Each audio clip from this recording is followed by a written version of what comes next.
Recall the fundamental theorem of calculus. If f is continuous on the closed interval ab, then if we define big F of x to be integral from a to x of f of t dt, then the derivative of f prime of x, is little f of x. Let's apply this to a couple of examples to start with. And the first one we want to do is take the derivative of integral from 0 to x, the square root of 1 plus cosine squared t dt. This is going to be our little f of t here. And so we can apply this directly, and we see it would be equal to the square root of 1 plus cosine squared of x.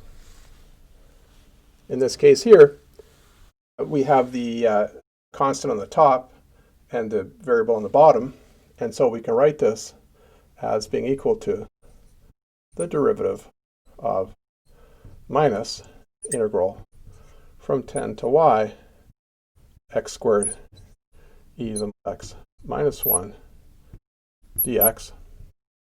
And we can pull out the minus sign from the derivative, and so this is going to be minus d dy of integral from 10 to y x squared e to the x minus 1 dx. So this is our function, little f here. And notice in the integral we have f of x, and we're taking the derivative here with respect to y, because integration goes from 10 to y.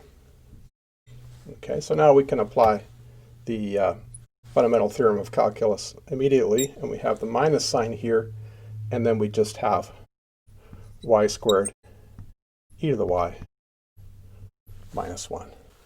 Okay, let's go ahead and calculate these last two quantities. Note that the endpoints for integration here are kind of interesting.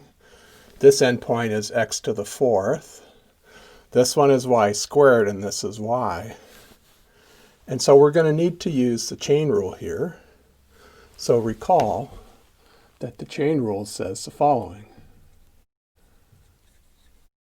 If we take the derivative of g of u of x with respect to x, this is equal to dg du du dx. And so we think of this whole quantity here as our g of u of x, the entire integral. Okay, so here u is going to be equal to x to the fourth. And so du dx is going to be 4x cubed. And so we can write this as being equal to d du integral 1 to u secant t dt. That's the dg du. And then du dx is going to be times 4x cubed. And so we can now apply the fundamental theorem of calculus directly to this quantity here. And so this is going to be equal to secant of u times 4x cubed, which will be equal to secant of x to the fourth times 4x cubed. And that's our final answer. So by combining the chain rule with the fundamental theorem of calculus, we can compute the solutions to these more complicated kinds of problems. This second question here is rather interesting because there's a y on the bottom and there's a y squared on the top. So we need to do something here. And so what we can do, though, is we can break this up into two integrals. Okay, so it's going to be d dy, and then we're going to go from y to 0 sine x dx plus integral from 0 to y squared sine x dx.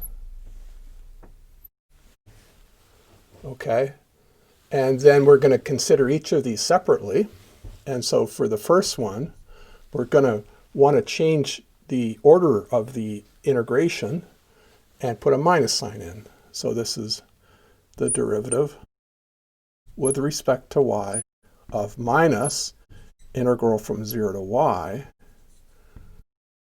sine x dx plus integral from 0 to y squared sine x dx. So we're getting close to being able to apply the fundamental theorem of calculus to both of these terms. What we need to do, however, is pull out the minus sign here, and then remember that the derivative of the sum is the sum of the derivatives. And so we have minus d dy of integral from 0 to y